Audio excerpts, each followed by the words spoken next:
The Love That Never Died. Part 4. The Truth in the Darkness. The sound of shattering glass echoed in Hazel's ears, sharp and jarring, cutting through the tense silence like a scream. She froze, her phone still clutched in her hand, James standing across from her, his face pale and slack with confusion or fear. It was hard to tell which. "Did you lock the doors?" Hazel whispered, her voice trembling. James nodded, but his movements were stiff, uncertain. "They shouldn't. No one should be here." Hazel's mind raced. The message on her phone, "You shouldn't have done that," was fresh in her memory, burning like an open wound. Someone had been watching her. Someone knew she had come here. And now they were inside. James grabbed a wrench from his workbench, his knuckles white as he gripped it. "Stay here," he said, his voice low. "No," Hazel snapped, her whisper fierce. "You're not going in there alone." Before James could argue, another sound reached them, a slow, deliberate creak, like the groan of a floorboard under someone's weight. Whoever it was, they weren't trying to be quiet anymore. Hazel's stomach twisted into knots. Her instincts screamed at her to run, but her feet felt rooted to the spot. Her breath came in shallow gasps as she followed James toward the back of the house, her pulse pounding in her ears. The house was eerily silent as they crept inside. The air felt heavy, oppressive, like it was pressing down on her chest. Hazel stuck close to James, her eyes darting to every shadow, every darkened corner. "Do you see anything?" she whispered. James shook his head, his grip on the wrench tightening. "Stay close." The two of them moved through the house, checking each room. The kitchen was empty, the living room untouched. But then, as they stepped into the hallway, Hazel's breath hitched. There, on the floor just outside the bedroom door, was another white rose. Hazel's blood ran cold. She crouched down, staring at it as though it might explode. The petals were pristine, soft and dewy, as if it had just been plucked. Her hands trembled as she reached for it, but James grabbed her wrist. "Don't," he said, his voice sharp. "It could be, I don't know, a message, a warning." Hazel straightened, her heart hammering. "A warning for what?" James didn't answer. His eyes were fixed on the bedroom door, which was slightly ajar. "I don't think we're alone," he said. James pushed the door open with the wrench, his movements slow and deliberate. Hazel held her breath, her fists clenched at her sides. The room was dark, the curtains drawn, but the faint glow of the streetlight outside illuminated enough for her to see that it was empty. Or so she thought. James stepped inside, his eyes scanning the room. Hazel followed, her nerves frayed, every instinct screaming at her to turn around and run. And then she saw it.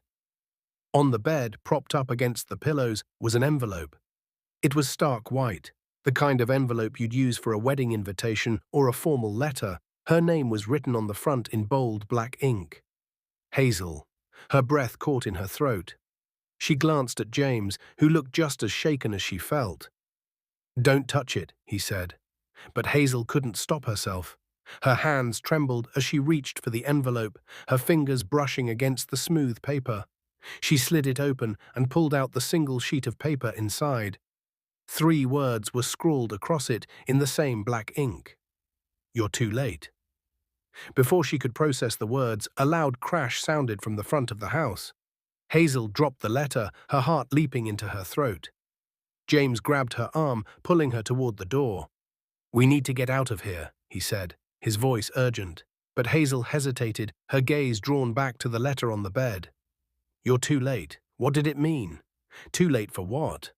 Another crash echoed through the house, followed by the sound of heavy footsteps. "Hazel," James hissed, snapping her out of her daze. She followed him out of the bedroom, her heart pounding so hard she thought it might burst. The footsteps were getting closer, echoing through the hallway like a drumbeat. "Where's the back door?" Hazel whispered. "This way," James said, leading her toward the kitchen. But as they rounded the corner, Hazel's stomach dropped. The back door was wide open, the cool night air seeping in. Someone had already been there. James cursed under his breath, gripping the wrench like a lifeline. "Stay behind me," he said. Hazel didn't argue. She stayed close to him as they moved toward the open door, her eyes darting to every shadow. The air outside was cold, the kind of cold that cuts straight to the bone. As they stepped into the yard, the silence was deafening. Hazel's breath came in short gasps, her nerves stretched taut, and then she saw it. A figure stood at the edge of the yard, just beyond the reach of the dim porch light. They were dressed in black, their face obscured by a hood. Hazel froze, her blood turning to ice. James stepped in front of her, raising the wrench. "Who are you?" James demanded, his voice steady despite the tension in his body. The figure didn't respond. They just stood there, motionless, like a shadow come to life. Hazel's hands trembled as she clutched James's sleeve. "Do you think they're the one?" Before she could finish, the figure raised a hand and pointed directly at her. James tensed, his grip on the wrench tightening. "Get back inside," he said, his voice low. But before they could move, the figure turned and disappeared into the darkness. Back inside the house, Hazel paced the living room, her nerves frayed. The letter, the rose, the figure in the yard, it was all too much. "What do they want from me?" she said, her voice shaking. James sat on the edge of the couch, his face grim. "I don't know, but whoever they are, they're dangerous." Hazel stopped pacing, her gaze locking onto his. "Do you think it's the same person who killed Ethan?"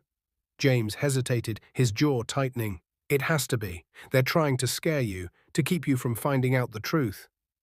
"But why?" Hazel pressed. "Why go to all this trouble?" James didn't answer. Hazel's phone buzzed again, pulling her attention. She grabbed it from the table, her heart sinking when she saw the message. "You should have stayed away." Her hands shook as she read the words, her mind racing. Whoever was doing this wasn't going to stop, and now she wasn't sure she would survive long enough to uncover the truth. End of part 4.